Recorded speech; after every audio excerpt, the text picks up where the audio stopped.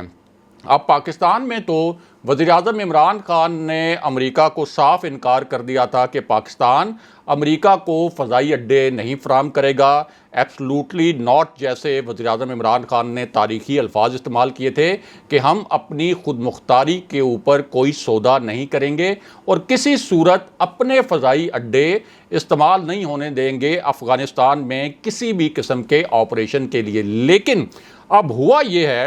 کہ افغانستان کے اندر افغان طالبان کے ٹھکانوں پر جب فضائی حملے ہوئے امریکی طیاروں کی جانب سے تو بہت سے سوالات کھڑے ہو گئے کہ آخر اب یہ حملے کہاں سے ہوئے جب پاکستان نے بھی یہ فضائی اڈے امریکہ کو فراہم نہیں کیے تھے۔ تو اب پتہ یہ چلا ہے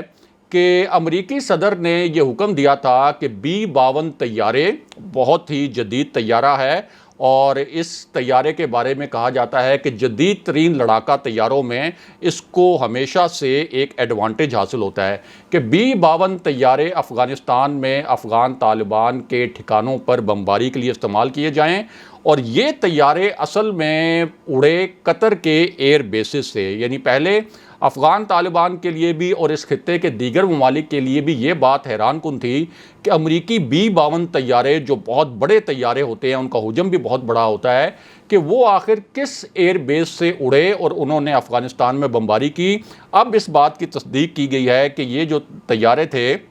یہ طیارے اصل میں قطر کی ایئر بیسز سے اڑے اور وہاں سے اڑ کر انہوں نے افغانستان میں طالبان کے ٹھکانوں پر بمباری کی ہے۔ بہرحال واپس آتے ہیں کہ بنی گالہ میں وزیراعظم عمران خان کی جو رہائش گاہ ہے وہاں اور اس کے قریب فائرنگ کا معاملہ کیا ہے۔ تو آپ کو بتائیں کہ وزیراعظم عمران خان نے بنی گالہ کی جو ان کی رہائش گاہ ہے اس کو ایک کیمپ آفس بنا رکھا ہے۔ وزیر اعظم عمران خان کا جو ایک آفس ہے ظاہر ہے جو کہ پہلے بھی وزرائے اعظم استعمال کرتے رہے، تو یہ ایک ساتھ الگ سے کیمپ آفس ہے جس کا جو خرچ ہے وہ کچھ سرکاری مد سے ادا نہیں کیا جاتا، لیکن بہت سے سرکاری امور جو ہیں وزیر اعظم عمران خان بنی گالہ میں ہی نمٹاتے ہیں۔ اس کے ساتھ ساتھ یہاں بہت زیادہ سیاسی ایکٹیویٹیز بھی ہوتی ہیں۔ اب جب عمران خان اپوزیشن میں تھے تو اس وقت بھی یہ ایک ہائی سیکیورٹی زون تھا، کیونکہ ظاہر ہے کہ وہ اپوزیشن کے ایک بڑے رہنما تھے، لیکن ان کے وزیر اعظم بننے کے بعد تو یہاں جو سیکیورٹی تھی وہ ہمیشہ ریڈ الرٹ پر رہتی تھی، اور یہاں سیکیورٹی کے بہت ایسے دعوے کیے گئے تھے کہ یہاں کوئی پرندہ بھی پر نہیں مار سکتا۔ لیکن اب یہاں ہوا کیا؟ ایک تو آپ کو بتائیں کہ اس سے پہلے ہم نے دیکھا تھا کہ پارلیمنٹ کے قریب بھی، بالکل پارلیمنٹ کے سامنے بھی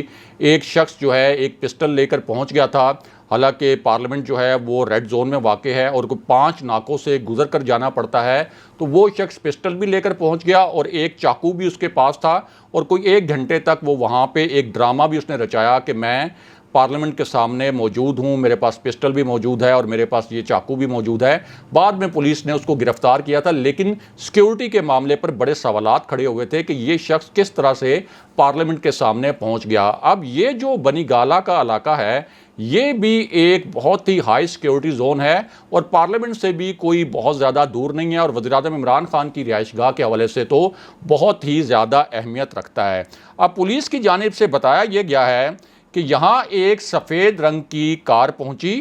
یہ جو فائرنگ والا پورا معاملہ تھا اس حوالے سے کہ ایک سفید رنگ کی کار پہنچی۔ اس کار کے متعلق بتایا گیا ہے کہ یہ ایک کرولا کار تھی۔ اس کار میں جو افراد بیٹھے ہوئے تھے ان کے پاس ایک پسٹل بھی تھا، اور اس پسٹل کے بارے میں بتایا گیا ہے کہ یہ ایک 9mm پسٹل تھا، اور کل ملا کر 4 افراد اس کار میں سوار تھے، اور انہوں نے فائرنگ جو کی ہے یہ کی ہے عمران چوک میں، بنی گالا کا یہ علاقہ ہے اور عمران چوک سے ہی ایک راستہ جو ہے اوپر بنی گالا رہائش گاہ کی جانب بھی جاتا ہے۔ اب وہاں پر انہوں نے فائرنگ کی اور جس وقت یہ فائرنگ ہوئی تو اس کے بعد پولیس کی دوڑیں لگیں اور پولیس نے ان کو گرفتار کر لیا۔ اب ان سے گرفتار کرنے کے بعد تفتیش تو کی جا رہی ہے، لیکن یہاں دو بڑے اہم سوالات پیدا ہوتے ہیں۔ ایک سوال تو یہ پیدا ہوتا ہے کہ یہ افراد ویپن لے کر اس علاقے میں جو ایک ہائی سیکیورٹی زون ہے وہاں پر کیسے داخل ہوئے؟ اس سے پہلے بھی اس طرح کے جو سیکیورٹی بریچز ہیں وہ سامنے آتے رہے ہیں۔ دوسرا سوال یہ پیدا ہوتا ہے کہ وزیر اعظم عمران خان کی کیبنٹ کے جو وزراء ہیں یعنی وفاقی وزراء وہ خود کہہ چکے ہیں ابھی حال ہی میں، اور ظاہر ہے کہ جب انہوں نے یہ بات کہی تو ان کے پاس کوئی انفارمیشن بھی ہوگی، انہوں نے یہ بات کہی آن ریکارڈ کہ وزیر اعظم عمران خان نے جس قسم کے بولڈ، درست لیکن بہت ہی بولڈ قسم کے فیصلے کی ہیں، اس کے بعد وزیر اعظم کی زندگی کو خطرات لاحق ہو سکتے ہیں۔ تو اس پوری صورتحال میں یہ جو 4 لوگ ہیں جن کے پاس ویپن بھی تھا، یہ ویپن سمیت، اصل میں ویپن کا ایشو ہے کہ ویپن سمیت کیسے وہاں پہ پہنچے، انہوں نے وہاں پہ فائرنگ بھی کر دی۔ ضروری نہیں کہ ان کا کوئی ایسا ہدف ہو، کوئی بڑی شخصیت وہاں پر ہدف ہو، کیونکہ ابھی ابتدائی تفتیش جو ہے وہ ہوئی ہے اور جب تفتیش ہوگی تو پھر معاملات سامنے آئیں گے۔ لیکن اس بات پر بہت سے سوالات کھڑے ہو رہے ہیں کہ وزیر اعظم عمران خان کا یہ جو گھر ہے اس کے اطراف کوئی اسلحہ لے کر وہاں پر کیسے پہنچا، اور وزیر اعظم عمران خان نے اس سے پہلے یہ فیصلہ کیا تھا کہ وہ اپنی سیکیورٹی جو ہے وہ کم کریں گے۔ پروٹوکول کو تو ضرور کم کرنا چاہیے، وزراء کے پروٹوکول کو بھی، ان کے رشتہ داروں کو بھی، جیسے کہ پاکستان کے پہلے ادوار میں وزراء کے رشتہ داروں عزیزوں کو بھی پروٹوکول ملتا رہا، تو اس قسم کے اگر پروٹوکول کہیں مل رہے تھے تو ان کو تو کم کرنا چاہیے۔ لیکن وزیر اعظم عمران خان کو جو ایک سیکیورٹی والا انہوں نے فیصلہ کیا کہ وہ اپنی سیکیورٹی بھی کم کریں گے، اس کے اوپر بہت سے لوگ اور مشورہ دینے والے اہم حلقے بھی ان کو مشورہ دے چکے ہیں کہ یہ فیصلہ نہ کریں اور ان کی سیکیورٹی کو بڑھایا جانا چاہیے، کیونکہ اس سے پہلے لاہور میں ہم ایک انسیڈنٹ دیکھ چکے ہیں جس میں وزیر اعلیٰ پنجاب جو ہیں وہ بال بچے، جس لاہور انسیڈنٹ میں ایک شادی کی تقریب میں جو فائرنگ ہوئی تھی۔ تو یہ بھی ایک سیکیورٹی کے حوالے سے ایک بڑا سوال ہے کہ کس طرح سے یہ جو 4 افراد تھے ایک ویپن کے